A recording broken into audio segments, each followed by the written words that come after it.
Well, this is the month of October 2025, it's almost over, that I discovered I'm considered elderly. Now, I always considered, I've known I've been old since, I turned 60. I went, I'm old now, But I'm 85. And I was looking up somebody said, oh, you really ought to go get some tests, and I'm going, okay. So I looked up tests for people in their 80s and women in their 80s. And they said, yeah, we can, they should test and what the risks are, for instance, at my age for breast cancer, what the risk is for colon cancer. Okay, what else? If you don't have diabetes and other stuff, And basically what they said was, look, even if they found a tumor, that they have to consider the survival rate and the quality of life after to try and cure this. And if somebody they don't expect, we've already lived past the actuary numbers. They think, oh, they're going to live another 5 years, another 10 years, and I didn't like that. Nobody likes numbering their days. But the good news, I said, well, they're right. All right, why should I bother? And if they found something and I got to go through treatment, I might not survive that. Well, wait, I mean, unless it's, it's going to kill you tomorrow, but maybe, I don't know. And the other thing was I went shopping yesterday at a Segunda secondhand store down here that helps support animals. And I bought like some lovely bowls that are very, very expensive these days. If you wind up having mixing bowls, like $20, $30. And this was like, two of them for like $4. And I overpaid. So I went, okay. So anyway, it wasn't a lot. There was some table mats, and it wasn't a lot. And the woman, who was probably 60, looks at me and said, oh, would you like me to take it to help you to the car with it? And I went, okay. And I went, this woman thinks I'm old. And so I'm old. Now, this old lady this month had a really, really nice little challenge this month. And one of the challenges was that, at the beginning of the month, I went to see my dermatologist. It's been maybe a year. And I had a thing on my arm, and she said, oh, this is basal cell. Let me see if I can. Now it's a scar. And I said, oh, really? And I don't go to the United States to get medical care because, really? Really? I don't go. I said, well, is somebody here? Because I don't even have Medicare. I let it go a long time. So yeah. So I drive myself over to the surgeon by myself. And they cut me up, and they give me a local thing, and they cut me open. They took it a while.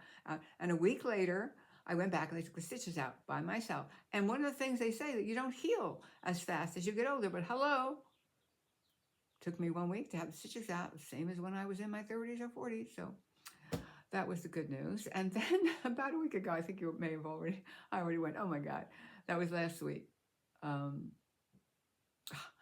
I discovered that my pension from the Writers Guild of America had been suspended because I failed to read the emails. I keep things I don't want to deal with. I send them over to Outlook, and I don't like Outlook anyway because they're just so intrusive.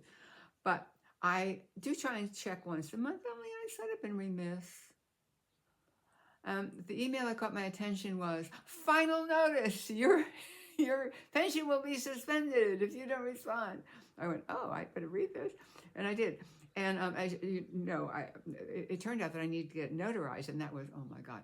So I went to 2 different notaries down here in Mexico, which is very different than in the United States. They're not as, get a stamp and you're okay. They are appointed. They're usually judges. And both of them wanted, it didn't matter that they wanted a translation, I could deal with that, but they wanted me to bring a bilingual person to pick up my paperwork from them after it was prepared. And the thing is, the paperwork was a piece of paper that said, I have seen the person who appears before me named Carol Ripper, and yes, I've seen their ID, and they appear before me, stamp, stamp, stamp.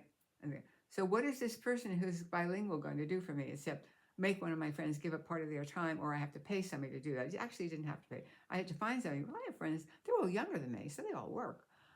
And I was telling this to my insurance agent. Here's one of the other wonderful things about Mexico.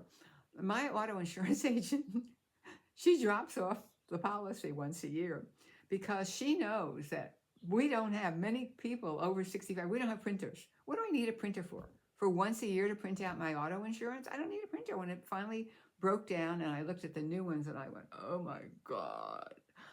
All the new stuff treats everybody as if we are all in a business, a home-based business. We need to have everything on our computer. We have to have on our laptop, on our smartphones, what used to be on our laptop. I mean, it's just crazy. And Outlook treats you the same way. Microsoft. So they used to have school for school and home. They don't got that no more. They ain't got that no more. Everything is like Excel, and you can do this design and AI. You got a Copilot, and I'm going, stop it. Okay. So, and I explained to her, and then I said, oh God, I don't know what I'm going to do.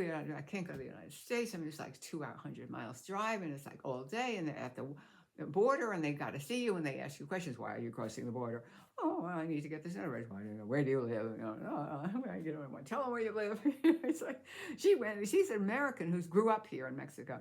Last time she went across the border, they asked her where she lived, and she said, I live in Ensenada. And I call them the agents, but the customs woman said, why do you live in Ensenada? She said, because we don't shoot school children here. They let her go, But I have this dread, and I don't think it's so outrageous anymore, that they might stop me from going back to Mexico one of these days. They go, my passport is still good for a few more months. That's a whole other thing I have to deal with. Anyway, she said, we used an app. And if you need help with it, and I need help. Yeah. And so after it petered out with the notaries, and nobody called me. I had called a bunch of drivers to say, hey, take me across. Nobody called me back. And I said, oh, that's a good sign. I went to her office, and it took us about an hour, because one of the things about all these things, especially if you're using a phone, and she was using, I think, an iPhone, but it happens on Androids. If your finger hits the wrong thing, bye, guys. So we had to do it a couple of times, but we did get through. And it turned out that the Producer Writers Guild, I called and said, hey, will you accept an online notary? And they said, yes. I went, oh, there is a God. And so we did that. And I actually sent a FedEx copy of it. I sent it by email and put an attachment on it of the notary. By the way, the notary was in Las Vegas. And you have to have a little video call. Hello, and you have to show them. You have to put your passport up. They like passports because passport has your signature on it. But anyway, they use one of those automatic signatures, and I had it. And so I decided to send it FedEx, and then I would also send it as an attachment. The thing is, I just checked yesterday. I sent it out on Tuesday, and it did cross the border, and it cost me 1,150 pesos, which is about $54 or $55 for an envelope with 2 pieces of paper in it. And part of that was a tariff. Part of that money was a tariff. Anyway, so I was tracking it, and I tracked it yesterday. And it was still in Memphis, and I said it had gone to some sort of international tariff review. God knows when it'll be there. But I called them. I called the PWGA, and they had it, and my pension is restored as of November 1st. I actually didn't even notice it was gone in October, because I had moved some money from another bank account in order to pay my credit card. And so there was like, $900 in there. Oh, no problem. I didn't even think that part of it wasn't, I did. So, and that's also because one of the great things about living in Mexico is that my life is easier and freer. I don't feel pressured all the time. Like, I lived in, I've lived a lot of places, but when I lived in Colorado, one time I was walking my dog at 7 o'clock in the morning in an empty park, Washington Park, in downtown Denver. Empty. 7 o'clock in the morning, it snowed the night before. My dog's off leash. A van pulls up behind me. A guy gets out and says, that's against the guy to put me on release. Wants to write me a ticket. Can't get a hold of my dog to read the, rabies number, whatever it was, her license number, because the dog keeps moving away. My dog wasn't stupid. I just gave him a false name. But how dare they? How dare they? There was not one other soul in that park. It was freezing cold. And another time I was driving 27 miles in a 25-mile zone, and they got you on one of those things they used to have on traffic lights, which now I guess they decided was illegal, because you can't prove who was really parking, although there was a very clear picture of me. And also, another time I made a rolling stop turn, moving on a stop sign or a red light, and going to a green, and the cop, and that wasn't in Denver, that was in San Diego, stops me. And I said, I was, whatever he said he did. I said, I didn't do that. I didn't do that. And I'm going to court. And I did go to court. He didn't show up because I didn't do that. He was just trying to get another thing. Um, it's just, they don't have that here. The police don't give a crap if you got a light out. That's not their job. Their job is not to run down people who are just like living their life. Their job is to find people who are driving a stolen car, people who might be have drugs or something illegal in the car. That's there. The other great thing about Mexico is that guns aren't technically illegal here, but just try and get one.